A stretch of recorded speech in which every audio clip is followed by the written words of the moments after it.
Apa yang tidak membunuh kita akan membuat kita menjadi lebih kuat. Kurang lebih, begitulah sepenggal kalimat yang menjadi pembuka di awal film. Ini adalah kisah dari zaman ketika samudera menelan Atlantis dan bangkitnya anak-anak Aryas. Ada masa yang tak terbayangkan. Saat itu, seorang pria ditakdirkan untuk mengenakan mahkota berlian, Aquilonia, melalui perjuangan keras. Inilah dia salah satu kisah petualangannya, dan ya, apa yang sebenarnya terjadi. Selamat datang dan selamat berjumpa kembali bersama saya Teguh Gusto. Bagaimanapun kabar dan dimanapun kalian berada, tetap sehat, tetap semangat, dan jangan sampai kumat. Bulatkan tekad dan maju terus wahai sahabat. Insya Allah, suatu saat nanti kalian akan menjadi orang yang bermanfaat. Seperti biasa, saya akan bercerita tentang sebuah film yang mana kali ini berjudul Conan the Barbarian. Sebuah film yang rilis di tahun 1982 dengan John Milius sebagai sutradara serta salah satu bintang filmnya adalah om saya. Oleh karena itu, jangan berlama-lama, segera siapkan kopinya dan mari kita lanjutkan cerita. Berlatar di zaman Hyborian atau ribuan tahun sebelum peradaban modern, ditampilkan seorang pandai besi dari suku Cimmerian, Corin, menunjukkan pedang yang ditempa kepada putranya, Conan. Pria itu menjelaskan tentang Tuhan mereka, Crom, yang maha kuasa dan selalu berada di dunia mengawasi manusia. Pria itu juga membicarakan tentang Riddle of Steel, menegaskan bahwa kita tidak boleh mempercayai manusia, baik pria maupun wanita atau bahkan makhluk buas, karena satunya yang dapat dipercaya adalah pedang kita. Adegan berpindah ke momen lainnya di mana Conan sedang mengumpulkan persediaan makanan di hutan bersama beberapa bocah lain. Dia melihat sekelompok pasukan datang dan berpikir bahwa sesuatu yang buruk akan terjadi. Conan pun berlari ketakutan kembali menuju desa untuk memperingatkan semua warga, terutama kedua orang tuanya. Namun sangat disayangkan, sekelompok pasukan datang lebih dulu, membantai seluruh penduduk dan membakar rumah-rumah.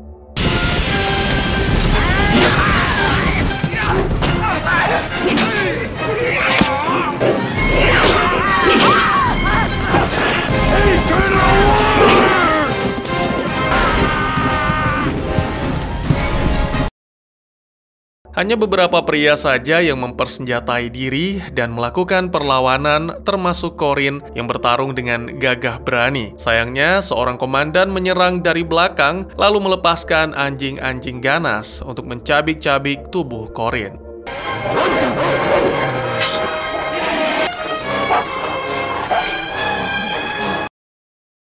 Setelah semuanya dihabisi, satu-satunya orang dewasa yang tersisa adalah Gratian, ibu Conan. Pemimpin dari pasukan jahat datang mendekati Gratian dan Conan. Awalnya pria itu sama sekali tidak menyerang, tapi sesaat kemudian, setelah mendapatkan pedang Corin,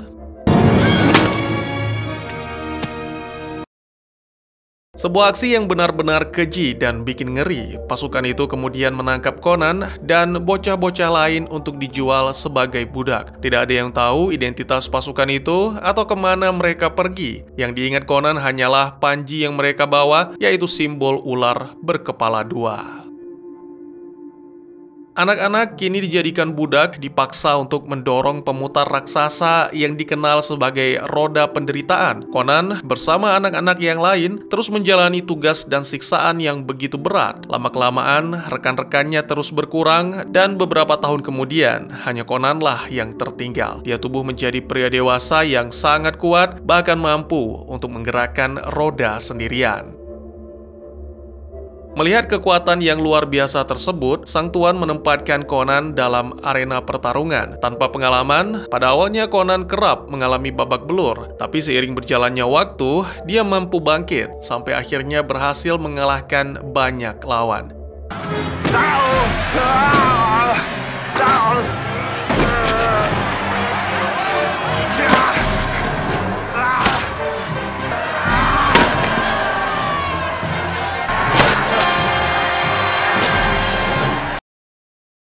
Ya, Conan terus berkembang dan kali ini tuannya mengajak Conan ke wilayah timur di mana dia mendapatkan pelatihan tempur yang lebih formal dari para ahli seni bela diri. Conan tidak hanya meningkatkan kemampuan bertarung tangan kosong, tapi juga kemahiran dalam menggunakan senjata, terutama pedang. Selain itu, Conan juga mengasah pengetahuan dengan membaca dan menulis, bahkan seorang wanita muda juga disediakan agar Conan bisa mempelajari ilmu biologi. Selama pertarungan diadakan, belum pernah sekalipun Conan dikalahkan, sehingga membuat tuannya menjadi sangat kaya dan berkuasa. Tapi semua itu justru membuat sang tuan menjadi sadar bahwa bahkan Conan pun berhak memiliki masa depan. Oleh karena itu, pada suatu malam saat semuanya tertidur lelap, sang tuan datang membangunkan lalu mengusir Conan dari kelompoknya. Segera Conan memanfaatkan kesempatan tersebut untuk kembali ke wilayah barat. Dari penampilannya, semua pemburu sudah mengetahui Conan adalah seorang budak, maka dari itu Conan harus terus melarikan diri untuk memperjuangkan kebebasan. Sampai pada suatu hari, dia berlindung di tumpukan batu di mana di tengah-tengahnya terdapat lubang. Dan sangat mengejutkan, ternyata itu adalah sebuah makam raja kuno. Setelah mengalami suatu hal yang berbau spiritual, semacam petunjuk, Conan pun kemudian mengambil pedang sang raja yang mana akan digunakan untuk membela diri. Dengan pedang itu, Conan menghabisi anjing-anjing yang sebelumnya mengejar, lalu melanjutkan perjalanan. Bertahun-tahun melakukan petualangan, tujuan Conan hanya satu, yaitu mencari tahu tentang simbol ular berkepala dua di atas matahari dan bulan hitam. Pada suatu hari, saat melakukan perjalanan melewati hutan belantara, Conan menemukan sebuah gubuk kecil yang dihuni oleh seorang wanita. Wanita itu mengaku mengenali Conan dari orang-orang yang menceritakan tentang kemenangannya di timur. Hal yang sama dilakukan jagoan kita, menanyakan tentang simbol ular berkepala dua. Wanita itu setuju untuk membantu, tapi dengan syarat yang aneh dan tak masuk akal. Tak punya pilihan, Conan pun menuruti. Wanita itu mengatakan tentang kota kuno di Shadizar. Segera setelahnya, dia berubah menjadi iblis lalu menyerang serta berusaha melempar Conan ke dalam api. Terungkap bahwa wanita itu sebenarnya adalah seorang penyihir. Tak mampu mengalahkan Conan, penyihir itu pun berubah menjadi bola api dan segera melarikan diri.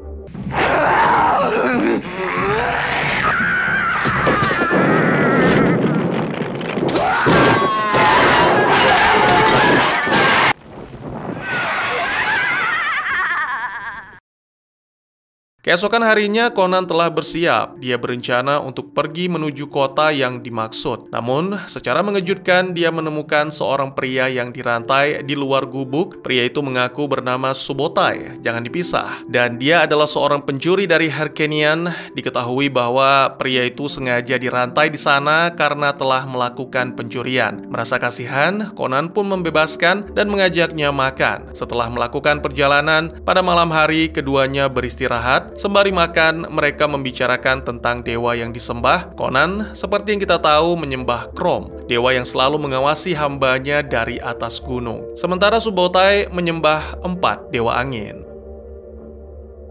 Keduanya saling menyombongkan kehebatan dewa masing-masing. Ya, meskipun berbeda keyakinan, tapi mereka tetap bisa menjadi teman. Conan kemudian menceritakan tentang simbol ular berkepala dua dan rencana untuk berkunjung ke Shadizar. Subotai segera menawarkan diri untuk ikut menemani Conan karena untuk sementara dia tidak tahu apa yang harus dilakukan. Adegan kemudian berpindah, menampilkan keduanya tiba di kota Shadizar dan segera mencari informasi tentang simbol ular. Seorang pria tua mengarahkan mereka ke menara ular yang merupakan sebuah kuil untuk agama baru di sana. Selain itu, Pak Tua juga mengungkapkan bahwa kuil itu menyimpan harta benda berharga, termasuk salah satunya adalah rubi berukuran besar yang dikenal dengan Snake Eyes.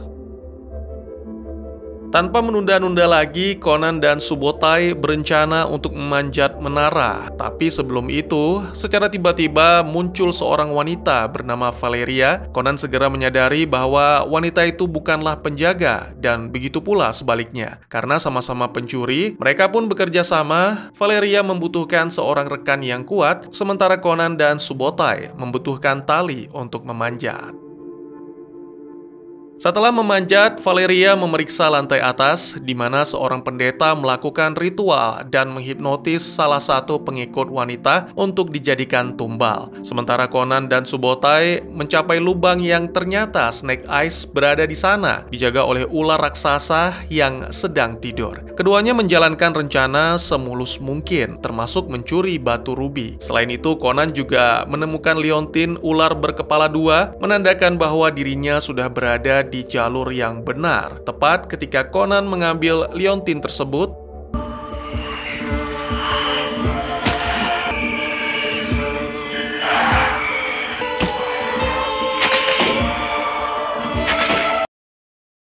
mengetahui ular raksasanya mati, si pendeta yang diketahui bernama Rexor pun merasa marah sekali. Dia memerintahkan penjaga untuk menangkap para pencuri, tapi untungnya Conan dan teman-teman berhasil melarikan diri, bahkan tanpa terluka sama sekali.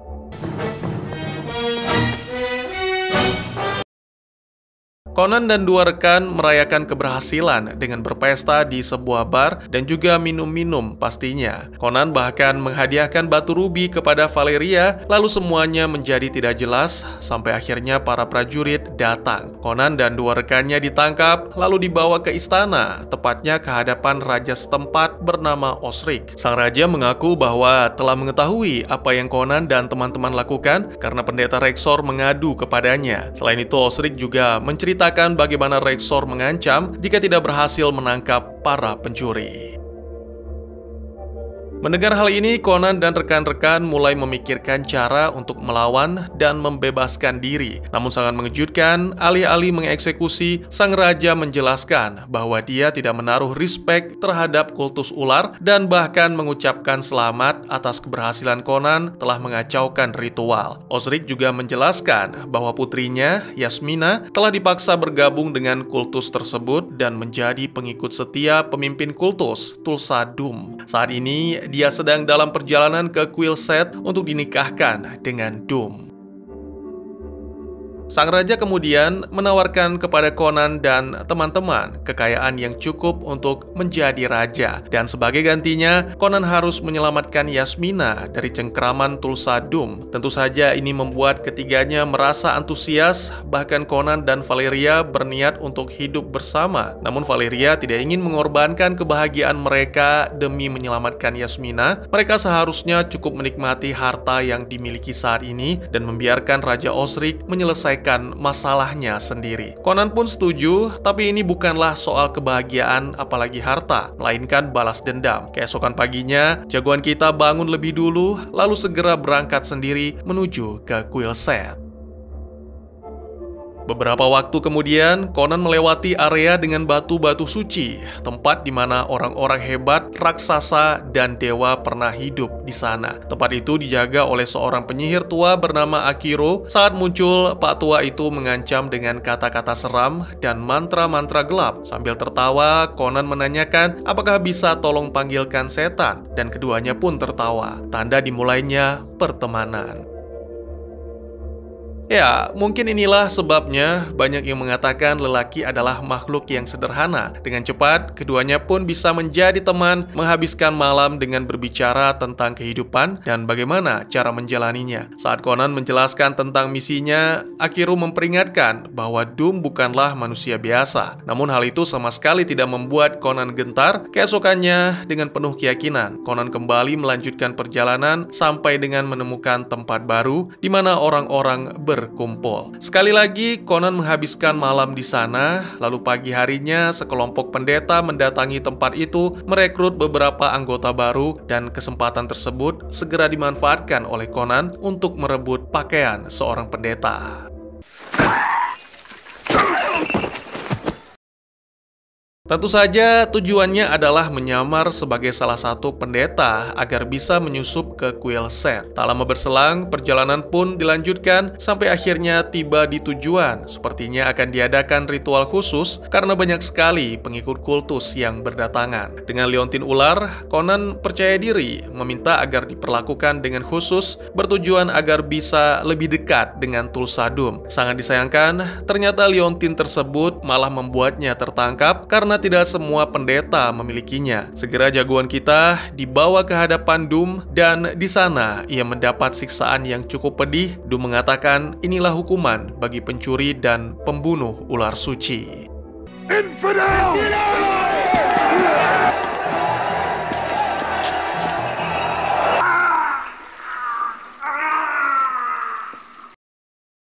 Tak mau kalah, Conan pun mengungkapkan kemarahan karena Doom telah membantai seluruh suku Cimmeria dan bahkan menghabisi kedua orang tuanya, serta merampas pedang yang merupakan karya terbaik. Doom hanya tersenyum, mengungkapkan bahwa saat itu dia masih muda dan tak mau mengingat peristiwa tersebut, serta menyinggung tentang kepercayaan terhadap pedang dan membantahnya. Karena daging atau manusia jauh lebih kuat, Doom membuktikan dengan memerintahkan salah satu pengikut melompat dari tebing. Lagi pula, kemampuan manusialah yang membuat pedang tercipta. Oleh karena itu, apa yang diajarkan oleh ayah Conan yang disebut Riddle of Steel adalah omong kosong belaka. Dan ya, selanjutnya Conan akan menjalani hukuman dengan ditempatkan di Tree of Regret atau pohon penyesalan.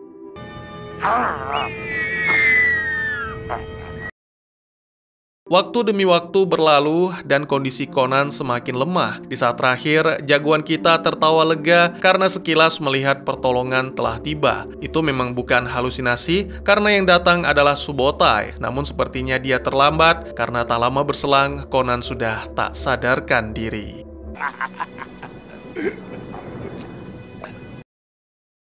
Adegan berpindah menampilkan tubuh Conan yang kini tengah bersama Valeria, Subotai, dan juga Akiro. Tak rela akan kepergian sang kekasih, Valeria pun memaksa Akiro untuk melakukan sesuatu. Jadi Akiro menggunakan sihirnya untuk memanggil roh-roh dunia kematian demi menyembuhkan. Namun, untuk itu ada harga tinggi yang harus mereka bayar.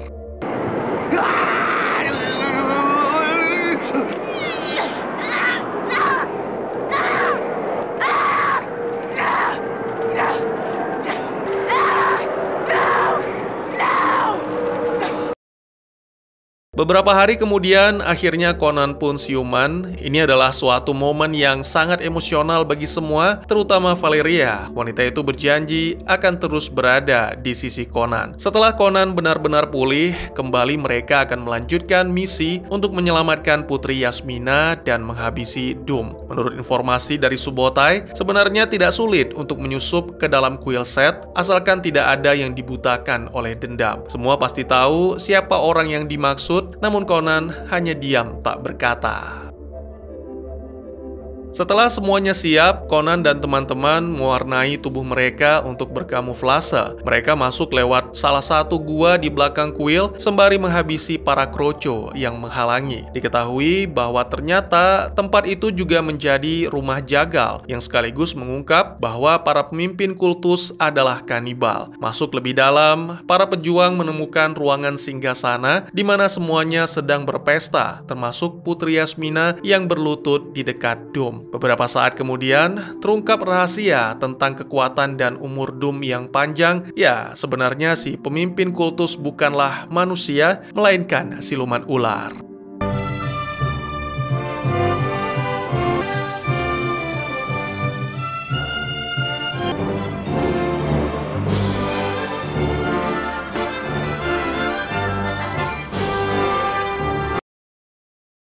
Tanpa menunggu lagi, Conan dan para rekan segera melancarkan aksi. Diawali dengan menyalakan api, lalu berlanjut ke serangan kejutan menghabisi para pengikut Doom.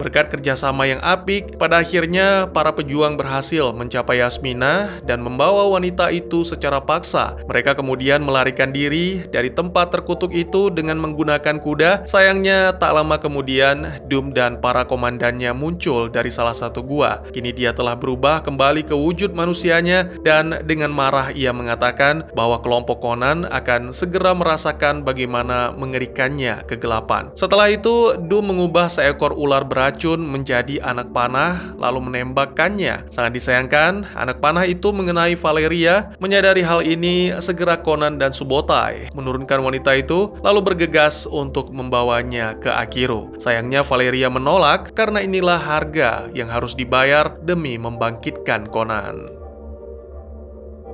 Adegan kemudian berpindah menampilkan upacara pembakaran Valeria, yang mana bagi Conan itu adalah sebuah pemakaman yang layak. Sementara Yasmina yang masih melawan diikat pada sebuah batu. Wanita itu terus mengoceh dan mengancam bahwa Doom akan sangat marah dengan hal ini dan akan menghabisi Conan beserta teman-teman. Namun, Conan sama sekali tidak marah, melainkan tersenyum berharap Doom benar-benar datang. Setelah beberapa momen membicarakan strategi bersama Subotai dan Akiro, ketiganya pun mulai mempersiapkan segalanya termasuk alat-alat tempur dan juga perangkap. Beberapa hari kemudian, diketahui bahwa Doom datang bersama pasukan hendak melakukan serangan. Conan dan rekan-rekan dengan senang hati menyambut. Sebelum itu, Conan berdoa kepada Chrome. Bukan doa keselamatan, tapi doa agar balas dendamnya dilancarkan. Dan sesaat kemudian, pertempuran pun dimulai.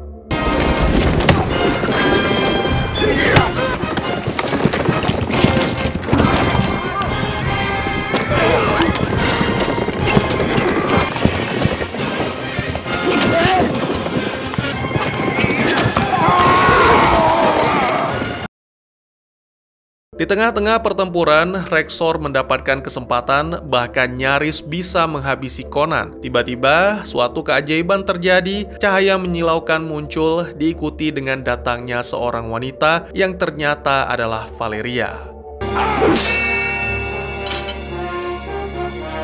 Do you want to live forever? Ini semacam pengalaman spiritual lainnya, perwujudan dari janji Valeria sebelum kematian. Hal ini memberikan Conan kesempatan untuk bangkit, kemudian segera ia melancarkan serangan pamungkas untuk menghabisi Rexor.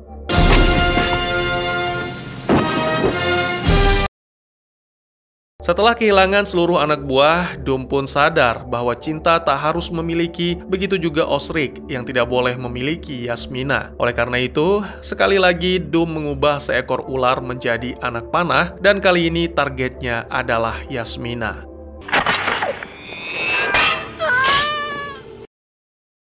Beruntung Subotai datang tepat waktu menangkis anak panah itu dengan perisai. Tentunya ini membuat Doom semakin marah, tapi dia memutuskan kembali ke Quillset untuk mengumpulkan kekuatan.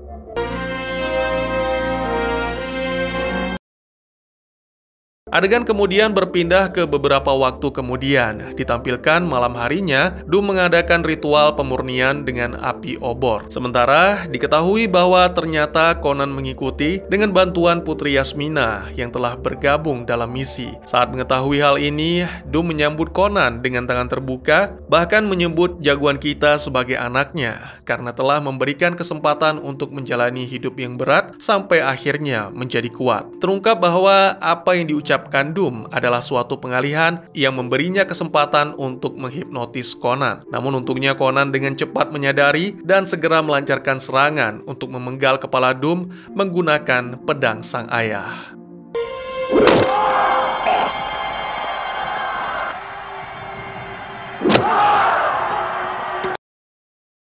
Kemudian, Conan pun melemparkan kepala Doom ke hadapan para pengikut kultus, sehingga membuat mereka semua ketakutan. Film pun ditutup dengan menampilkan Conan membakar Quillset, lalu pergi sambil membawa Yasmina untuk dikembalikan kepada Raja Osric, dan kemudian melanjutkan petualangan.